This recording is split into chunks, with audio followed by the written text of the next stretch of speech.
alcoholic? Okay. Adam alcoholic. You guys can hear me? Very good. Want to thank you, Phil. I know we somehow double booked. I apologize for that. I want to thank the group for inviting me to come talk tonight. It's an honor and a privilege to be asked to participate in Alcoholics Anonymous. Ultimately, it's a responsibility to give back what was so freely given to me. Welcome to anybody that's new. If you're trying AA again, if you don't want to be here tonight, if you don't think Alcoholics Anonymous will work for you, I didn't get to AA because I had a bad weekend. I had a couple of bad decades. And for me, like a lot of us in Alcoholics Anonymous, this becomes a matter of life and death. I mean, every meeting has their perpetual newcomer, especially in a smaller community. I live in Los Angeles, West Coast, and a lot of our meetings are 300-400 people. I mean, we have these huge meetings, and I stood up in Alcoholics Anonymous for almost 17 years in one of the largest groups of AA. One of our meetings is 1,200 people, and I did that walk of shame over and over and over again. I had so many chips and key tags. I mean, a lot of us know the drill. I could have played poker with them, right? I remember one secretary saying, "Give them back," and looking back at that experience now, I thank God for the unconditional love of the old timers. A lot of the old timers in our area that aren't with us anymore. A lot of those guys that passed away with 30, 40 years sober. And they would say things to me like, you know what? Don't even bother taking chips. Just sit in the back. Shut up. But in a loving way, right? But they made it really clear to me, and if you're new, I hope you hear this. They made it really clear to me that if and when I was ready, because they could see it by my demeanor, my lack of interest, my fidgety nature. A lot of those old timers had the wisdom to see that it wasn't right now. But they made it really clear to me that if and when I was ready, that the doors of Alcoholics Anonymous would always be open to a drunk like me. And I think looking back at that experience now, next to my parents, Alcoholics Anonymous is the closest thing to unconditional love that an alcoholic like myself will ever experience. No matter how many lives I destroyed, how many hearts I broke, how many cars I wrecked, how many jobs I lost, how many despicable, shameful things I did. And if you are, in fact, an alcoholic, it is the most shameful thing in the world to be the family drunk, especially like myself. I have, family on 2 continents. And everyone heard about all of the escapades that I did while drinking. And I mean, just the shame, the high price we pay for the low quality of life of being an alcoholic. One more rubber room, one more jail cell. That horrific phone call. Does anybody relate to the phone call from the night before? Or happy birthday, Dad, I'm in jail. I mean, just the lifestyle of the alcoholic. There's nothing to be boastful about. This gutter bravado that we have. I mean, it's sickening when I look back at the destruction that I had in my life and the shame that comes with being an alcoholic. I mean, does anybody here relate to being paid not to come home on the holidays? I mean, that was my life. And I was an only child. I was a straight A student. I was the top of all of my classes.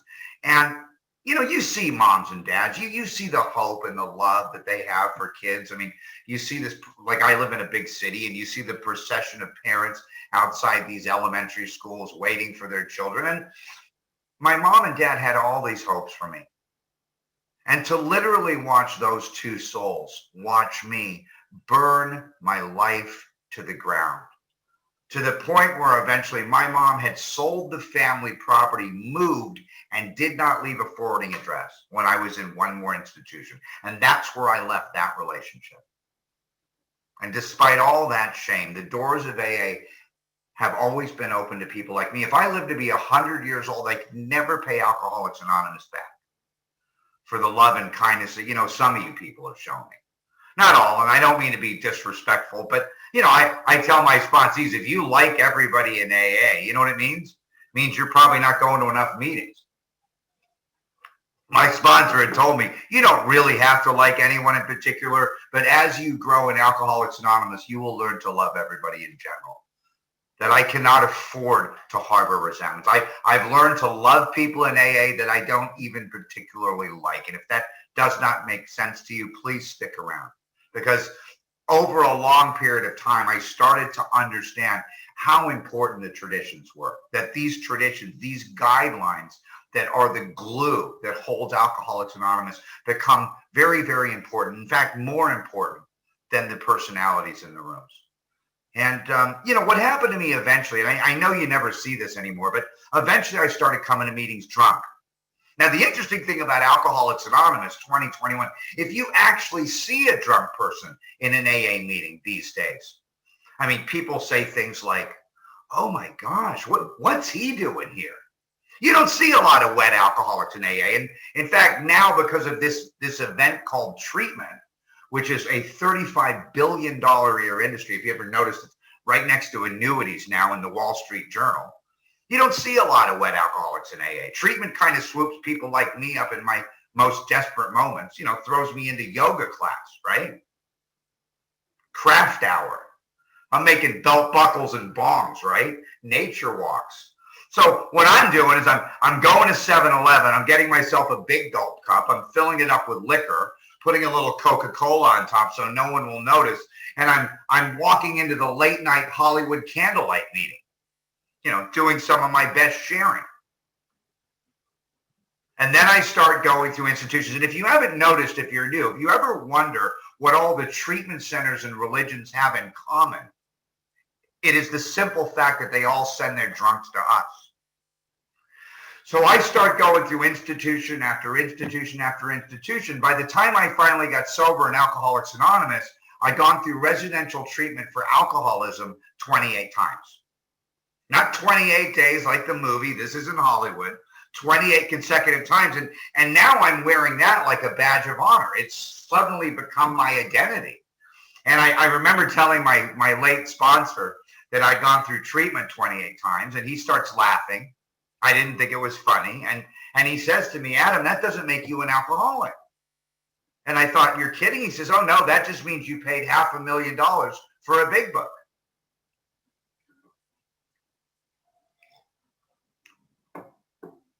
See, treatment was a great place to fatten me up for another run. Treatment may have saved my life. Treatment might have slowed me down enough to hear the message of Alcoholics Anonymous. It is not a prerequisite. A lot of people don't go through treatment. Dr. Sokor says we favor hospitalization for the alcoholic that is befogged or jittery. But if you're new, like myself, like the book says, any scheme on page 101 that attempts to shield the alcoholic from temptation is doomed to failure. Treatment never solved the problem. And as an alcoholic like myself, I always thought the problem was alcohol. And I remember someone in Alcoholics Anonymous saying to me, Adam, if alcohol's your problem, that drink, that shot glass, that 12-pack, that little glass of Chardonnay, if that's your problem, you're probably not an alcoholic. And then in the very next breath, he says to me, and if you are in fact an alcoholic, the type that's described in the doctor's opinion in the big book of Alcoholics Anonymous, your problem is not alcohol. And he paused, and it took me another decade to understand what he was trying to tell me. It was almost like some kind of cruel riddle. I drank over that for years. The impact of that statement. And what happened to me, fortunately for me, there's a word called serendipity. And I got around a group of big book enthusiasts, people in Alcoholics Anonymous. And by the way, the big book's making a big comeback in AA. But these are people in Alcoholics Anonymous that took the statements in the big book of Alcoholics Anonymous, turned the statements into questions, and directed these questions at me. Questions like, was I incapable of being honest with myself? Did I drink because I liked the effect produced by alcohol? Questions like, was I restless, irritable, and discontent by nature? Was that my natural state before I took a drink? Was my greatest obsession that somehow, someday, I would control and enjoy my drinking? And the evidence of that, did I pursue that illusion to the gates of insanity and death? And what's so interesting is as I started to go through those considerations, as I started to look at those questions, if you're like me, for the first time in my life, I saw the truth. And the most obvious truth, the external unmanageability, was that I was never really able to live successfully with alcohol. Even as a teenager, I was already peeing in my pants. I was already drooling on my desk. I was already passed out under the bleachers. I always overshot the mark. My nickname in 8th grade was Space Cadet. I couldn't find homeroom. People were picking high schools. I was already picking rehabs. But if you're new tonight, the disease of alcoholism comes in people. It doesn't come in bottles or 6-packs or 12-packs or kegs or shot glasses or little fancy glasses of Chardonnay. Alcoholism comes in people. And the greater aspect of this spiritual illness, as Bill Wilson describes it, centering in my mind, if going through the considerations in the big book of Alcoholics Anonymous shows me anything at all, it shows me that an alcoholic of my type, an alcoholic of this type, cannot live without alcohol, not successfully, not happily. And part of what it means for me to be an alcoholic, an untreated alcoholic, is that I have a mind that will consistently take me back to alcohol. Every time I get released from an emergency room, a hospital, a fancy Malibu treatment center, Men's Central Jail, 5743, roll it up. It's funny, but as soon as I hear my release number, I have this visceral compulsion to drink. It is a startling fact for me that I can be sitting in a room full of happy people. I can be well fed. I can be surrounded by love. I could have had a perfect night's sleep. And I am one decision away from a drink. That's what it really means for someone like me to be an alcoholic. As soon as I hear that release number, when I am being processed out of a jail cell, is that I cannot even stop from my property. As soon as I hear that, it's almost like Pavlov's bell. As soon as I make that decision, I'm puking my guts out on the way to a liquor store. And I'll tell you, if you're new, if you relate to that, that I am one decision away from a drink. What's so amazing about Alcoholics Anonymous, about our way of life, about this design for living, is suddenly between me and that decision, there is a whole world called recovery. It's about people like you. It's about the rooms of AA. It's about this new platform called Zoom. It's about a design for living. It's about a roadmap to spiritual success. For a lot of us, it's this mystery we call God. It is about, for me, a deep and effective spiritual experience, which seems to be in many ways the culmination of seemingly unrelated actions moving in the same direction. And somehow, between me and that decision, there is a whole world called recovery. And it never really occurred to me till much later that the product of taking actions in Alcoholics Anonymous consistently over a period of time is it would actually change my perception of reality. So what it really means to be an alcoholic of my type is that I have a mind that will consistently take me back to alcohol. It's almost like my default program, like on a computer. And it's interesting because where I live now in Santa Monica, we have, it's called Silicon Beach now. We have 250 tech companies, Google, Yahoo, Snapchat. They've all taken over our area because the real estate is it's just such a beautiful area. And the reason I'm saying that is I've had the privilege of sponsoring a lot of really smart guys that write code, that build apps, that, program computers. And we talk about the language that Bill Wilson uses in 1939 and how really advanced it was for that time period, because it wasn't common vernacular in 1939. But today, as you know, especially with the millennials that are on this platform, we use the word program all the time.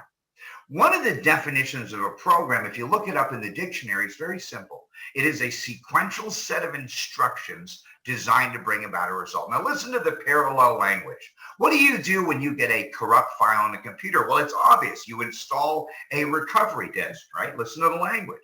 And what is the function of that disk?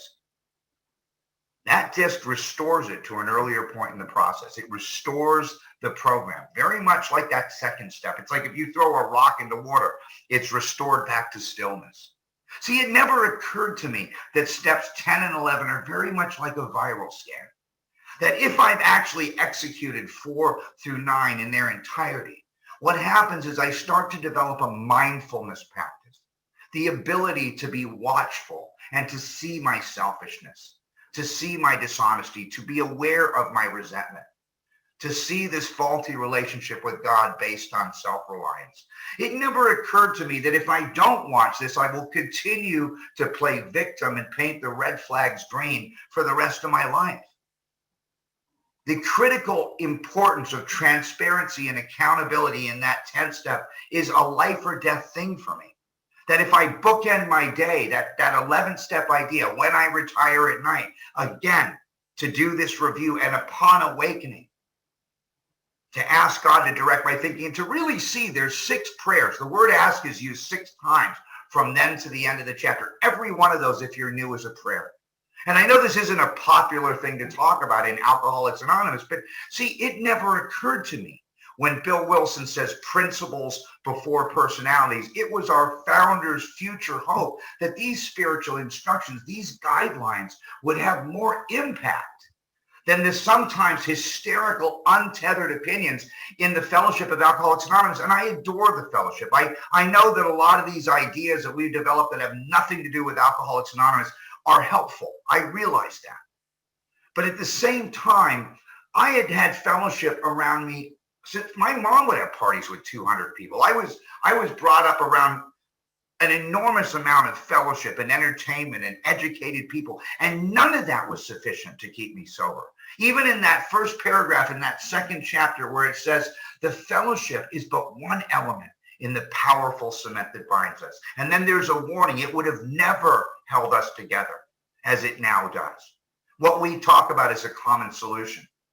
And if you're new, for me, see, the fellowship gives me enthusiasm. It gives me inspiration. It gives me encouragement. It gives me hope, right? Brotherly love. Some people actually find relationships and employment here. But if you unleash someone like me into a large group of people without guiding principles, gosh, my character defects thrive in the fellowship. I actually get sicker in the Fellowship of Alcoholics Anonymous without guiding principles. And what that really means is, for me, is somehow I become more separate, more different, and more alone. And if you haven't heard that terminology, what that really means is separated from God. It means different than every single person here. I'm sure you've heard this. We call it terminal uniqueness. And alone. You know that loneliness, that ache in the heart of every one of us that really has nothing to do with the proximity or closeness of other people. That loneliness, in fact, the bigger the crowd, the more lonely I feel. My own wedding, my own birthday, that loneliness at the core of my spirit that I really can't talk about. And what that is, if you're new, is my inability to connect with others. And what's so interesting is you put a couple of drinks in me, I'm calling people from 5th grade saying, I love you. I go right into amends. You put a couple of drinks in me, and somehow I'm at one with the universe. I'm standing on the roof of my building, howling at the moon. A couple more drinks, I'm okay with me. Get me good and drunk, and suddenly I lose interest in selfish things, and I gain interest in my fellows. My complete perspective upon ingestion of alcohol turns away from self-centeredness. And unless I can develop that sense of comfort and ease that I sought from alcohol through this process, a drunk like me will never stay here. You take alcohol away from me, you have to give me something better. And if you're new, these are some of the promises that we talk about in Alcoholics Anonymous. Freedom from the bondage of self. These ideas that what I really need is a way to interface those 3 ideas with 3 fundamental pillars of recovery. And we talk about the view from the center of AA is entirely different from the outside. I can fall off the edge. I cannot fall off the center. And right next to that almost hopelessness, it's very much like the 4 horsemen in A Vision for You. That idea of being separate, different, and alone. My relationship with recovery now demands 3 things. That I am protected by some kind of God, I am accepted by self, and I am connected to a community. 3 fundamental ideas. That first piece, to be protected by God, and you hear it in every meeting. If you listen to chapter 5, it says, we ask for his care and protection with complete abandon. You hear it in chapter 5. You can't abandon a ship and then jump back on. This idea, if I go to the ocean with a little cup, I get a cup full of water. What if I go to the ocean with my whole life? What if I say, God, take all of me, take my career, take my relationship, take my fear, take all of my resentments? That relationship of complete abandon is very different. Very, very different idea. Our old friend Clancy, who passed away, used to say safe, sane, and sober. And that first piece, that sense of safety that I get in those first three ideas. The second piece, to be accepted by self. And what that means, and there's also pamphlets on self-acceptance. The idea of accepted by self, what that really means if you're new, in steps 4 through 7, is I develop what's called an internal locus of control. You can look that up on your phone. It means that I do not need internal or external validation. Just like guilt is that I made a mistake, shame is that I am a mistake, guilt comes from the outside, shame comes from the inside. Why would I think that I can solve a spiritual problem with a physical solution? That is the centered piece. And the third piece, to be connected to a community. Protected by God, accepted by self, connected to a community, and a selfish, self-centered drunk like me goes from being the weakest link in my family to 23 years later, the strongest link in that same community. That's why if you're new, and this is something that really isn't written anywhere, but a lot of us will tell you this, it seems that alcoholism is the only disease when treated, and it's predicated by the word spiritual, the only disease when treated that will actually leave the sufferer in a better position than if they never had the disease. And I would have never believed that. I would have never believed it. But my experience and the experience of a lot of the people that I'm around now will 100% show you that truth. That not only have we become the strongest links in our community, but we have given a purpose to be able to reach back and help other drunks. Just the empowerment of Alcoholics Anonymous. And if you're new, when I look back at 17 years. And like I said, I live on the West Coast. Where I live now is called the Rehab Riviera, right? We've taken over. People are sent here from all over the world to the West Coast. And even in this area where I live with all these treatment centers, I mean, we had, before COVID, we had 3,000 meetings a week.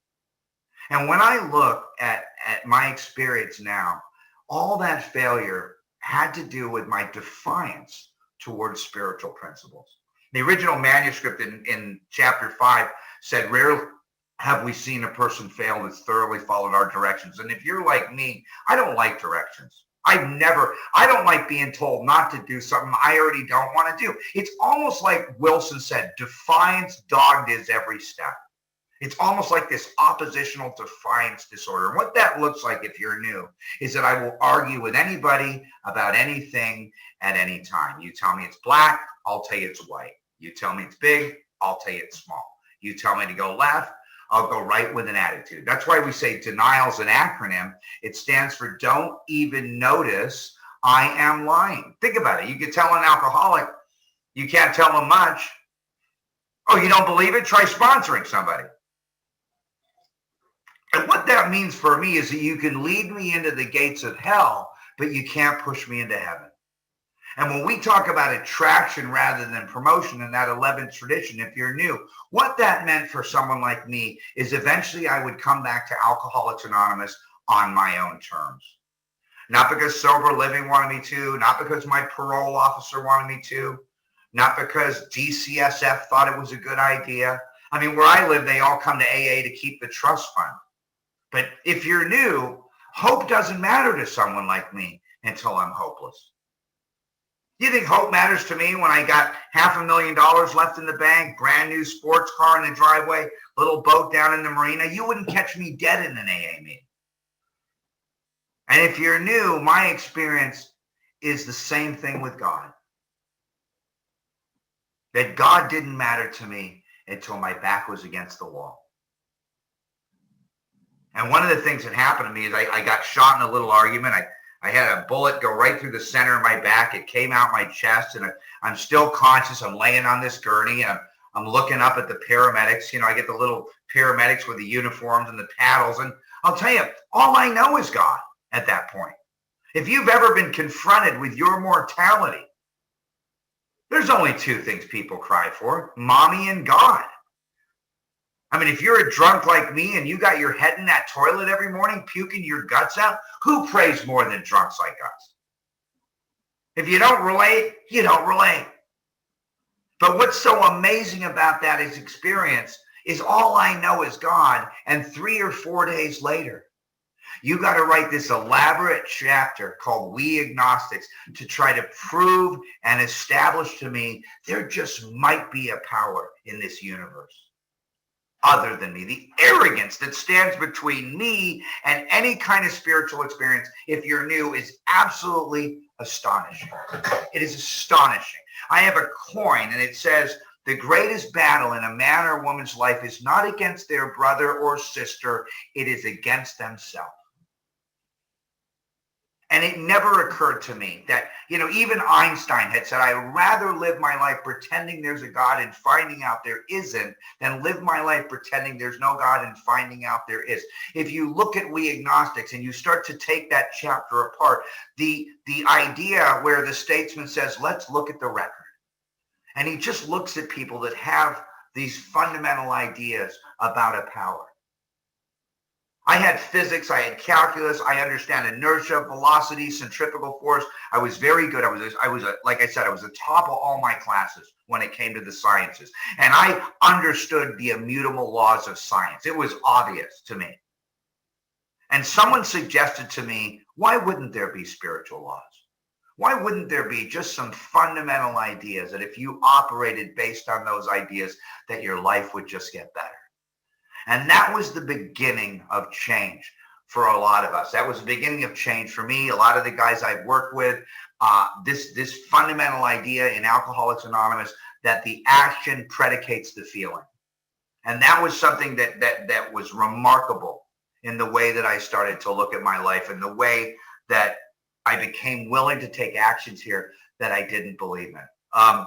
There's a guy named Dr. Harry Tebow. He's in the third appendices of the book, another board certified physician, friend of Alcoholics Anonymous and Bill Wilson. And it's interesting because he says the 4 qualities of an alcoholic are grandiose, sensitive, immature, and omnipotent. And then he implies these are our finer qualities. I tell people, stick that in your next Tinder ad, right? And I start to see for the first time what it is that's blocking me.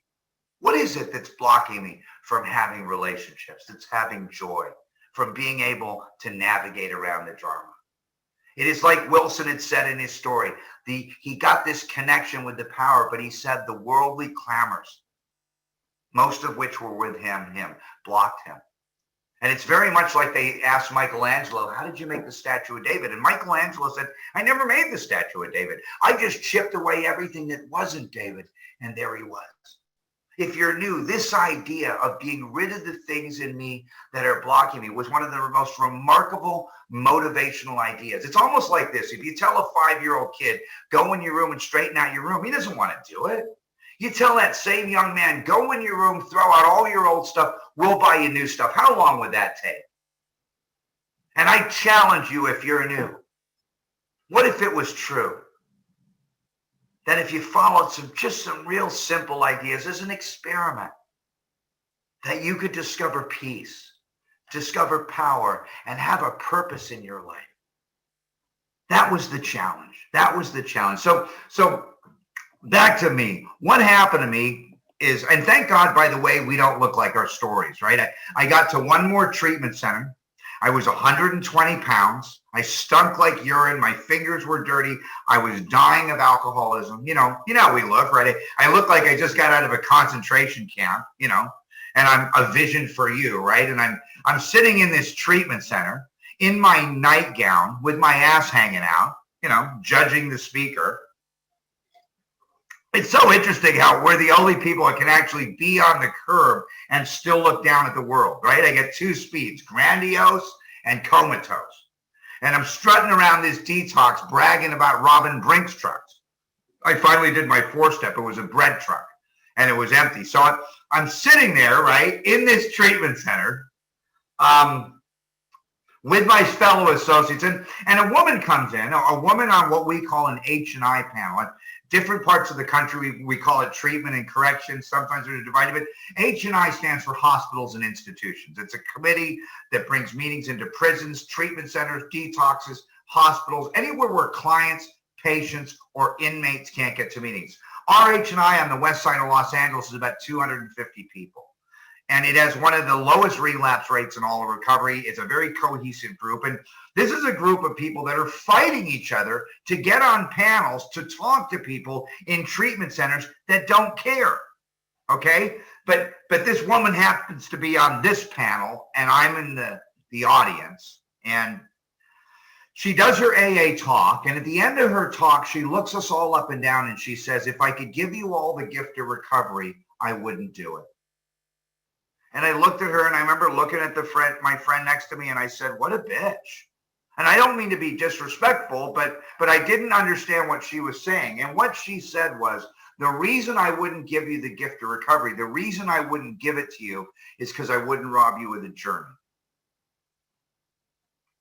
And all these years later, if you're new, what I've come to understand is that journey to recovery, just like that journey to surrender that each and every alcoholic has to walk, is personal. If you're new, we can't give you that gift of desperation. I don't mean to be divisive, but I sponsor a lot of young guys, and I tell them, if you're in a hot tub or a jacuzzi with a fifth of whiskey and an 8-ball and a supermodel, and your dad sends you to rehab, we don't expect you to be happy. I mean, it is ridiculous when you look at the process, even Bill Wilson, where he said alcohol ceased to be a luxury and became a necessity. It is fun. It is fun with problems. It is just problems. You can look at Bill's story and see the progression of alcoholism. I was asked to look at my relationship with alcohol and see the progression. The 3 M's: magic, medicine, misery. And it's very, very hard to understand. I mean, I was 17, 18 years old when I was in Alcoholics Anonymous. And the old timers would say things like, you know what, kid, we spilled more than you drank. And we're like, you know what, Pops, we didn't spill any. That's why we got here sooner. But the reality is that eventually, for most of us that are real alcoholics, this becomes a matter of life or death.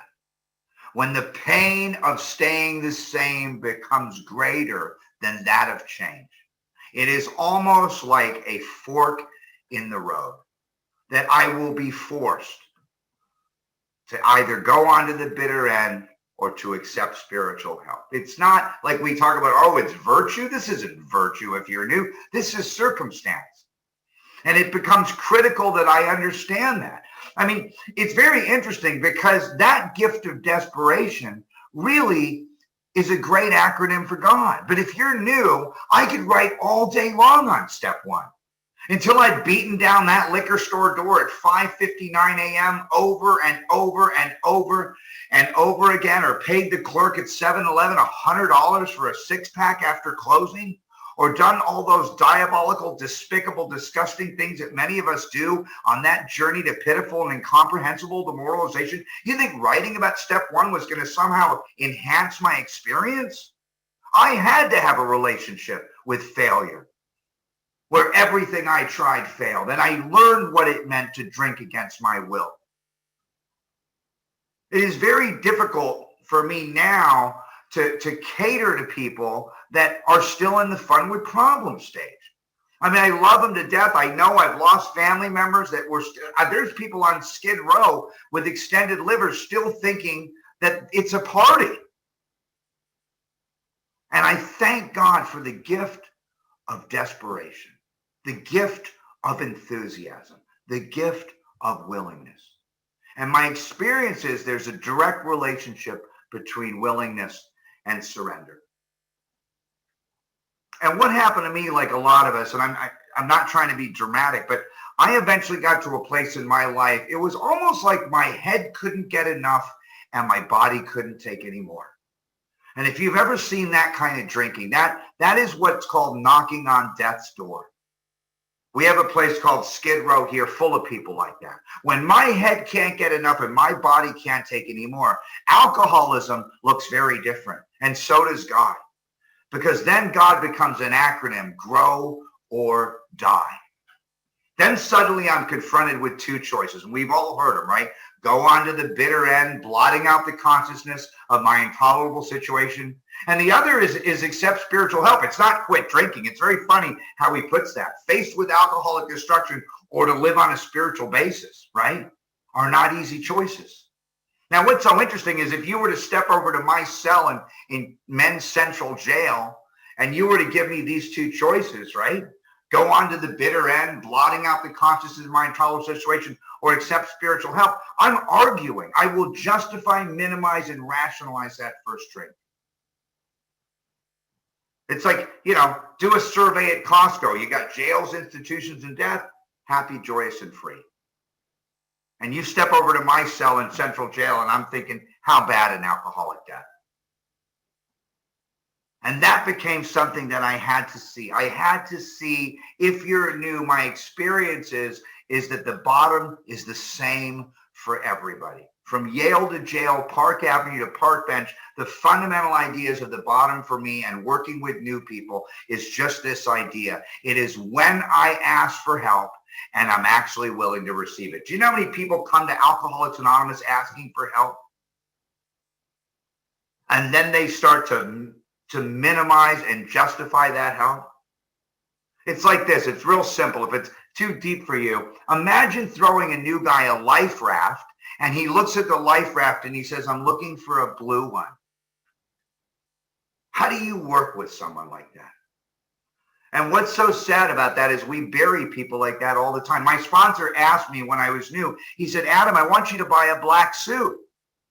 And I said, why? And he said, he got very serious. And he said, well, unfortunately, if you stick around Alcoholics Anonymous, you're going to go to a lot of funerals. A lot of people die. The suit will come in handy. And then he started laughing. He said, oh, and by the way, if you drink again, at least we'll have something nice to bury you with. And my experience with that now, as tragic and awful as that is if you baby the alcoholic, you'll bury him. I needed to hear the truth about alcoholism, that it is fatal, it is progressive, it is chronic. We talk about jails, institutions, and death. That's like hamburgers, fries, and a Coke. But see, they really go together, and I couldn't see it. And I don't want to, again, bash the therapeutic community, but after going through treatment 28 times, I started to speak a foreign language in Alcoholics Anonymous. You guys know what it is, right? It's called victimese. And somehow what that looks like is I don't understand how the drink bone connects to the jail bone. Like I need a class for that, right? Called relapse prevention. It's kind of like I met her in rehab. I can't believe she drank. Or I knew he was a crackhead. I can't believe he stole my iPhone. And I know the newcomers don't think any of this is funny, but after I'd started to write inventory and connected dots and really understood what the book is saying, and what it's saying is to look at how I make decisions based on self that later leave me in a position to be hurt. If I do not connect those dots through this process, I will continue to play victim. And if you're new, the sad thing is victims don't get sober. That everything in Alcoholics Anonymous from start to finish is asking me to take responsibility. First, the accountability and the responsibility of inventory, and then of making amends, and then further down the line, the responsibility of when anyone anywhere reaches out for help, that the hand of AA will be there. And it asks me to be responsible for that. That's a lot to ask. That's a lot to ask. And if you're like me, see, fear's not going to keep me here. Getting a third strike, living on the street. It's interesting because Bill Wilson said fear sobered him up for a bit. But for me as an alcoholic, fear is insufficient. Getting a third strike, being homeless, losing my career, throwing away my education. I don't know if scared straight worked for you guys. That went right over my head. But as we know, the big book so eloquently talks about the problem drinker and really distinguishes the problem drinker from the real alcoholic. The problem drinker is someone that can stop or moderate given sufficient reason, right? You get a problem drinker and a real alcoholic in a jail cell for drunk driving. You've got two completely different philosophies going on. You get the problem drinker on one side of the cell thinking, gosh, why did I drink so much last night? I knew I shouldn't have drank so much. Why didn't I take Uber? The real alcoholic's on the other side of the cell thinking, why did I take Interstate 40? Right? Problem drinker's wife says, if you don't stop drinking, I'm leaving you. Problem drinker cleans up his act, doesn't drink in the house, gets a little busy. Now, if my woman says, honey, if you don't stop drinking, I'm leaving you, you know what I'm thinking, right? I'm thinking about single life. And my experience with AA is identical. See, if anything got in the way of alcohol, it was out of my life. I mean, alcohol had me from hello. It completed me. You think I'm going to let go of the love of my life without a fight? I can't even let go of a bad relationship. Everything I let go of has claw marks all over it. And if you're new, my relationship now with recovery is identical. If anything gets in the way of Alcoholics Anonymous, it's out of my life. A relationship, I don't care how much I love her, my soulmate, right? I remember the first time I said that in an AA meeting, there she was in the back of the room. And she says, honey, gosh, you don't look like an alcoholic.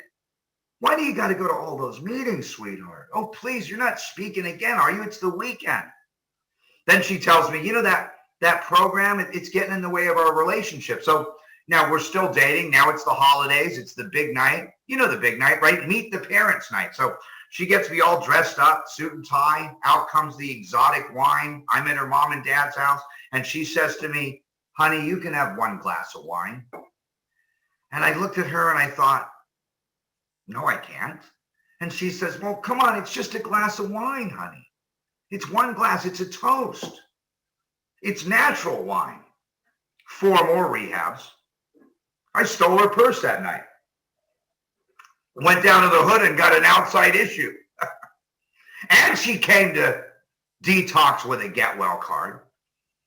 I hate to say it. I know that this doesn't sound funny to some of you, but I got 4 cards from that girl. I tried to send her to Codependence Anonymous. She wouldn't go. You know why? She didn't have anyone to go with. I know. I could already see by the audience that the Al-Anons don't think any of this is funny, right? They can't stand to see us have a good time even here. So no disrespect, but the little Al-Anon humor, if you ever wonder how many Al-Anons it takes to screw in a light bulb, none. The Al-Anon detaches and lets it screw itself. And what I discovered later in my recovery is my mom had gone to Al-Anon. And when I came back into my mother's life 5 years later, I had a job, I had a house, I had a car, I had a relationship. And I came back in that woman's life and I had gone through not only the 12 steps, but I'd gone through a traditions workshop. And I was taught how to take the traditions off the wall and apply them to a relationship. That our common welfare comes first. Our relationship and our family depends on our unity. And to understand what that means, what community and unity mean when we see a bigger picture other than just the individual. And to understand for our family's purpose, our relationship's purpose, there is a loving God. And to have a democratic way of looking at our relationship. These things became critical to me.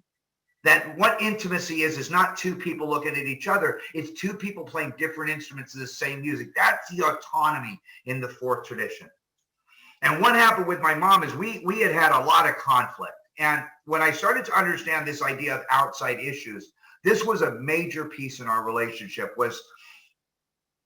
I can get along with a communist if I talk about food, kids, and music. If I talk about politics, I'm done. So I knew the emotional hot spots with my mother. It had a lot to do with politics and several other issues. But what I found out with her is she loved music. She loved art. She loved cooking. She had a love for history and for poetry. So what I did is I took those things and I built those things in our relationship. My mom became my best friend. And I'll tell you, this may not sound like it has everything to do with Alcoholics Anonymous. It had everything to do with Alcoholics Anonymous. I had a lot of conflict with my dad, and I see the time. I acknowledge the timer, but my dad was never there for me as a little boy. When I wrote inventory, I had a lot of resentment against my father. And what I was asked to do was to go back, and there's a piece in the big book, an exercise where it says, we realize the people who offended us were also perhaps spiritually sick. And then it says, although we did not like their symptoms, which is column 2, and the way they disturbed us, column 3, like ourselves were sick too. So what I was asked to do is take every resentment I had and subject that question, like ourselves, to the test. If I resent someone for gossiping, did I ever gossip? If I resent someone for cheating, did I ever cheat? Even if it was my true love, alcohol. If I resented someone for stealing, did I ever steal from them? Even if I did it with their time, I may diminish somebody in many ways besides monetarily. And what happened is that opened the door to 8 and 9 for me. So with my father, I resented my father for abandoning me as a child. And you know what? I was asked this question: did I ever abandon anyone I loved for my true love, alcohol? And there it was. I started to see that I was capable of the same behavior. And there was a lie. When it asked me where I was dishonest, what it was my belief was my father's love for me should have been more powerful than his spiritual dysfunction or his alcoholism or whatever that might be. And what happened is I discovered that forgiveness is releasing someone from the prison of my own mind. It has nothing to do with the other person. It also shows me that I was the prisoner. So that exercise did 3 things. It showed me how to get to forgiveness, but to get to forgiveness, I had to have compassion. And to get to compassion, I had to have empathy. I had to understand what it was like. And when I went through his history, I found out my dad was like under a table when he was 5 years old. When Hitler was bombing London, my grandmother was hiding him under a table. At 9, my grandmother died of cancer. My dad went into the military at 14 because they were taking kids in Europe. He went and fought in the Korean War as a boy. And I'm expecting this guy to treat me like Mr. Brady. If you don't know who that is, go to Hulu. But see, what happened was, as I went through this process in inventory, there was a discovery of compassion, of understanding, of consideration. Suddenly, through the process of Alcoholics Anonymous, I could see the big picture. And the bottom line is 2 things. One is, if people have to change for me to be happy, I will never be happy. That's what the actor trying to be the director, that whole idea in that 3rd step consideration comes down to. There's not enough time to talk about that right now. I will close with this. If someone did to me what I did to myself, I would have killed them. If someone did to me what I did to others, I would have killed them. And then I come to AA and you want me to pray. I didn't want God to find out where I was. I was bankrupt in those simple relationships. If you're new, if you really look at the 12 steps by design, they remedy those 3 relationships. Steps 1 through 3, recreate and develop a relationship with God. 4 through 7, recreate and develop a relationship with self. 8 and 9, recreate and develop a relationship with others. It's a very simple idea. 10 maintains, develops, and grows my relationship with self. 11 maintains, develops, and grows my relationship with God. 12 through service maintains, develops, and grows my relationship with others. So coming out of the steps, a selfish, self-centered alcoholic like me is not only easily able to control my desire for alcohol, that's right out of the doctor's opinion, but for the first time, I'm able to live in harmony with God, self, and others. There was a great spiritual teacher. He was asked, what's the most important thing of all your teachings? He said, love God with all thy heart, love thy neighbor as thyself. And if God scares you out of AA and you're a real alcoholic, don't worry about it. I guarantee you booze will scare you back in. So when 1 through 3, I give it up. 4 through 7, I clean it up. 8 and 9, I make it up. 10, 11, and 12, I keep it up. Very simple process. That restless, irritable, and discontent is really restlessness of the body, irritability of the mind, and discontentment of the spirit. If I really see it, 10, 11, and 12 interface with those ideas perfectly. The genius of Silkworth, the ideas that Carl Jung brought to the table that eventually became Alcoholics Anonymous, are indisputable. If you don't think AA has evidence-based results, go to our next world convention and check out 80,000 of us coming from all over this magnificent planet. And for every one of those human beings, you'll see a mom, a dad, a brother, a sister, an uncle, and aunt. You will see a world of people that will tell you, because I know there's moms on here right now, that will tell you that AA is the greatest thing in the world. Thank you very much.